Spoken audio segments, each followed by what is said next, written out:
அண்மை செய்தி. சிறுமி பாலியல் வன்கொடுமை வழக்கில் உத்தரப்பிரதேச பாஜக அரசுக்கு உச்சநீதிமன்றம் கடும் கண்டனம் தெரிவித்திருக்கிறது. காசியாபாத்தில் சிறுமி பாலியல் வன்கொடுமை செய்து கொலை செய்யப்பட்ட வழக்கில் உரிய விசாரணை நடத்தாத உத்தரப்பிரதேச காவல்துறைக்கு உச்சநீதிமன்றம் கடும் கண்டனத்தை தெரிவித்திருக்கிறது.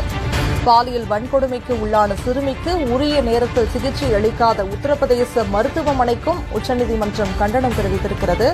உத்தரப்பிரதேச மாநிலம் காசியாபாத் காவல்துறை கண்காணிப்பாளர் நேரில் ஆஜராக உச்சநீதிமன்றம் உத்தரவு பிறப்பித்திருக்கிறது. அண்மை செய்தியாக நாம் பார்த்துக் கொண்டிருக்கிறோம். சிறுமி பாலியல் வன்கொடுமை வழக்கில் உத்தரப்பிரதேச பாஜக அரசுக்கு உச்சநீதிமன்றம் கடும் கண்டனத்தை தெரிவித்திருக்கிறது மற்றும் காவல்துறைக்கும் உச்சநீதிமன்றம் கடும் கண்டனத்தை தெரிவித்திருக்கிறது.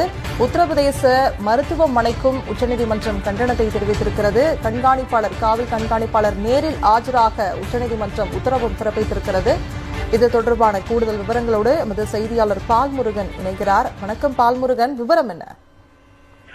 அதாவது டெல்லி நோய்டா அருகே உள்ளது காசியாபாத். இந்த காசியாபாத் என்பது உத்தரப்பிரதேச மாநிலத்திற்குள் வரக்கூடிய நகரமாகும்.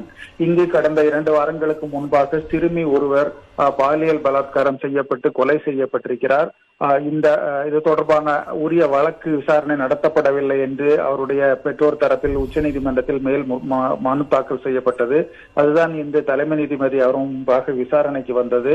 அப்போது இந்த சிறுமி பாலியல் பலாத்காரம் செய்யப்பட்டு கொலை செய்யப்பட்டிருப்பது தொடர்பாக வழக்கறிஞர் நீதிமன்றத்தில் புகார் தெரிவித்தார். ஏற்கனவே பாதிப்பு ஏற்பட்ட நிலையில் அவரை மருத்துவமனைக்கு கொண்டு செல்லப்பட்ட போது மருத்துவமனைகளில் உரிய சிகிச்சை வழங்கப்படவில்லை.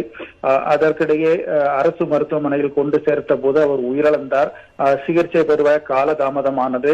இதற்கிடையே வழக்கு பதிவு செய்த போலீசார் வெறும் கொலை வழக்காக மட்டுமே அதனை பதிவு செய்திருக்கிறார்கள்.